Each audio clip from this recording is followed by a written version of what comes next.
Hi friends, നമുക്കിതൊരു lunch box recipe ഉണ്ടാക്കാം. തമിഴ്നാട്ടുകാരുടെ സ്വന്തം പുളിയോദര. എനിക്കിതൊരു ഫ്രണ്ട് പറഞ്ഞ റെസിപ്പിയാണ്. ഇപ്പോൾ ചില മാറ്റങ്ങളൊക്കെ ഉണ്ടാവും അവർ ചെയ്യണേക്കാളും, കുറച്ച് മാറ്റങ്ങളൊക്കെ ഉണ്ടാവും. എങ്ങനെ ഉണ്ടാക്കാൻ നോക്കാം. ആദ്യം ചീഞ്ചിട്ട് വയ്ക്കുക. ചീഞ്ചിട്ട് വെച്ചിട്ട് 2 സ്പൂൺ കടലപ്പരിപ്പ്, 1 സ്പൂൺ ഉഴുന്നുപരിപ്പ്, 1 സ്പൂൺ കുരുമുളക്, 1 സ്പൂൺ ജീരകം, ഇതൊക്കെ ഇട്ട് ഒന്ന് ചൂടാക്കിയതിന് ശേഷം അതിലേക്ക് ഒരു 1/4 സ്പൂൺ ഉലുവ അതും കൂടി ഇട്ടിട്ട് നല്ലോണം ചൂടാക്കണം. നല്ലോണം മെറൂൺ കളറാവണം കേട്ടോ. എല്ലാം ഒന്ന് മെറൂൺ ആയതിനു ശേഷം നമുക്കൊരാവശ്യത്തിന് ഒരു വറമുളക് ഇടാം. ഞാനൊരു 4 വറമുളക് എടുത്തിട്ടുണ്ട്. അതിട്ടൊന്ന് ചൂടാവണം. അതിൻ്റെ കളറൊന്ന് മാറുമ്പോൾ അതിലേക്ക് ആവശ്യത്തിനുള്ള പെരുങ്കായപ്പൊടി ഇടാം. പെരുങ്കായപ്പൊടി ഇട്ട് അത് അധികം കരി എടുത്തിട്ട് 2 ഇളക്കിളക്കിയാൽ മതി. അതിന് ശേഷം നമുക്ക് മല്ലി മുഴുവനായിട്ടുണ്ടാവുള്ള മല്ലി ഉണ്ടല്ലോ, അതുണ്ടെങ്കിൽ അതിടാം. ഇല്ലെങ്കിൽ എൻ്റെ കയ്യിൽ ഇപ്പം അതില്ലാത്ത കാരണം മല്ലി പൊടിയാണ് ഇട്ടത്. 1 സ്പൂൺ ഇട്ട് നന്നായി ഇളക്കി അത് നന്നായി ചൂടാറിയതിന് ശേഷം മിക്സിയിൽ പൊടിച്ച് വയ്ക്കുക.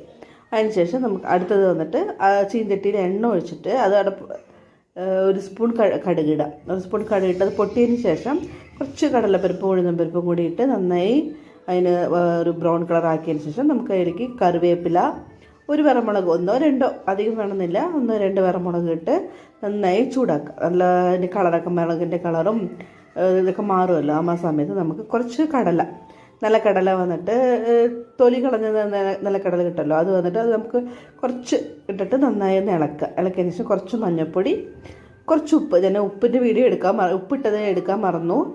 കുറച്ച് പുളി വന്നിട്ട് നല്ലോണം കട്ടിയായിട്ട് കലക്കി വെച്ചിട്ട് ആ പുളിയുടെ പേസ്റ്റ് അതിലേക്ക് ഒഴിച്ച് ഉപ്പ് കുറച്ചും കൂടി എനിക്ക് കുറച്ചുകൂടി ഉപ്പിൻ്റെ കുറവ് വന്ന കാരണം കുറച്ചുകൂടി ഇട്ട് ഞാൻ ഇട്ട് നന്നായി ഇളക്കണം. നന്നായി എന്താ പറയുക, നല്ലോണം മിക്സ് ആവണം. ഈ കടുകും കടലപ്പരിപ്പും അതിൻ്റെതും പിന്നെ പുളി ഒഴിച്ചതും എല്ലാം കൂടി നന്നായി മിക്സാക്കി അതൊന്ന് കട്ട് ചെയ്ത് തുടങ്ങുമ്പോൾ നമ്മൾ പൊടിച്ച് വെച്ചിട്ടുണ്ടല്ലോ പൊടി, അത് വന്നിട്ട് നന്നായി ഫൈൻ ആവണമെന്നില്ല, നല്ല ഫൈൻ പേസ്റ്റ് ആവണമെന്നില്ല, കുറച്ച് തരിതരായിട്ട് പൊടിച്ചാലും മതി. അത് നമുക്ക് ആവശ്യത്തിനനുസരണം അതിലിട്ട് നന്നായി ഇളക്കി നല്ലോണം പേസ്റ്റ് നല്ല കട്ട് ചെയ്തതിന് ശേഷം നമുക്ക് ഇറക്കി വയ്ക്കാം. ഇതിപ്പോൾ ചൂടോടെ ചോറിൽ നമുക്ക് ഇടാം.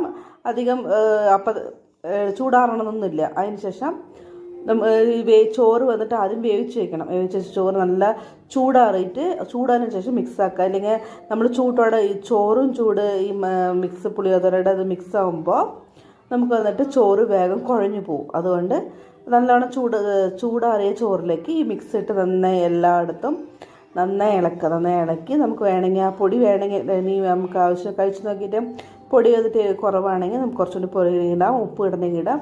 ഇട്ട് നന്നായി ഇളക്കുക.